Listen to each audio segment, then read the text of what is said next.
আপনাদের নিউজ দেয়, চায়না একটা নাম শুনেছেন? চায়না একটা বাঁধ নির্মাণ করেছে, কৃত্রিম বাঁধ। ওর দেশে একটা কৃত্রিম বাঁধ নির্মাণ করেছে। এটা এত শক্তিশালী বাঁধ, ওখানে এত রড সিমেন্ট আর এই ম্যাটেরিয়ালস ইউজ করা হয়েছে, যেটা এই পাকিস্তান, তারপর ইন্দোনেশিয়া, হ্যাঁ, বাংলাদেশ, এই যে দেশগুলো আছে, এই পুরো দেশটাকে, এই পুরো দেশের একটা বড় অংশকে এই কংক্রিটের নিচে ঢেকে ফেলা সম্ভব। এত বেশি কংক্রিট ইউজ করা হয়েছে, চায়না ইউজ করেছে, ওরা ইউজ করেছে। এবং বিশাল একটা পানির ফ্লো তারা সৃষ্টি করেছে, কৃত্রিম, এটা কিন্তু ম্যানমেড। তো আমি গতকাল রিসার্চ করতে গিয়ে দেখলাম যে তারা বলছে এই বাঁধটা নির্মাণ করার কারণে পৃথিবীর আর্নিক গতির মধ্যে একটা পরিবর্তন চলে আসছে। মানুষের হাতের কামাই দেখেন।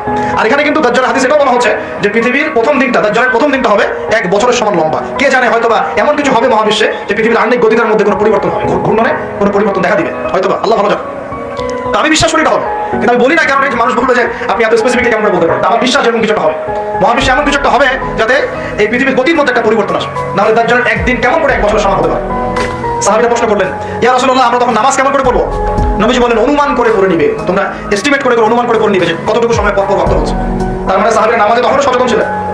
তারপর দেখেন, ইয়াতাকারাবু জামান, নবী যেটা বলছেন, দাজ্জালের দ্বিতীয় দিনটা হবে এক মাসের সমান, আর তৃতীয় দিনটা হবে 1 সপ্তাহের সমান, বাকি দিনগুলো হবে তোমাদের দিনের মতোই।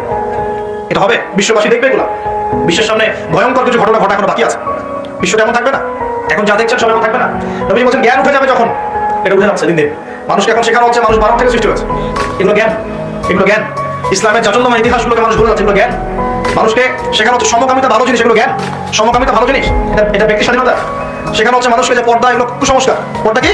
কুসংস্কার। এগুলো জ্ঞান। জ্ঞান কাকে বলে? ওই উকবাদুল ইলম, মানে জ্ঞান উঠে যাচ্ছে, কবজ করে নেওয়া হচ্ছে। আর দেখেন আরেকটা হাদিস আসছে, আল্লাহ পাক কিন্তু কোরআন হাদিসকে তুলে নেবেন না। একটা হাদিস আসছে, আল্লাহ পাক কোরআন হাদিসকে তুলে নেবেন না, কিন্তু আলেমদের মৃত্যু হবে বেশি বেশি। আলেমদের জান কবজ করার মধ্য দিয়ে আল্লাহ পাক জ্ঞান উঠিয়ে নেবেন। নবীজি বলছেন, কখন এই ভূমিকম্পগুলো আসবে, সিরিজ ভূমিকম্পগুলো কখন আসবে?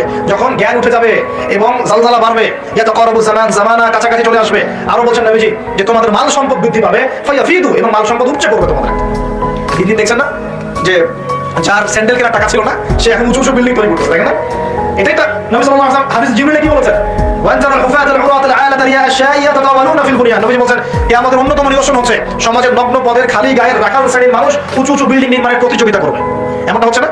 সম্পদ বাড়ছে মানুষের, এটাও একটা কিয়ামতের সাইন। নবী আরো বলেন, ওয়াযাহরাতিল খায়রাত ওয়াল মুগান্নিয়াত, এবং বেশি বেশি বাদ্যযন্ত্র এবং নায়িকা নর্তকী এগুলো সংখ্যা বাড়তে হবে। বাচ্চা না এগুলো বাড়ছে। এই সময় নবী সাল্লাল্লাহু আলাইহি ওয়াসাল্লাম বলছেন যে এই জালজালাগুলো আসতে থাকবে। এটা একটা হাদিস। একটা আসছে যে নবী সাল্লাল্লাহু আলাইহি ওয়াসাল্লাম বলছেন, লা ইয়াশরাবান্না নাস মিন হাযিহিল উম্মাহ আল খামর, আমার উম্মতের মধ্যে কিছু মানুষ মাদকদ্রব্য পান করবে, সবাই না, কিছু মানুষ মাদকদ্রব্য পান করবে, ওয়া ইউসাম্মুনাহা বিগাইরি ইসমিহা, এবং সেই মাদকের নাম তারা পরিবর্তন করে খাবে। কাছে মানুষ এখন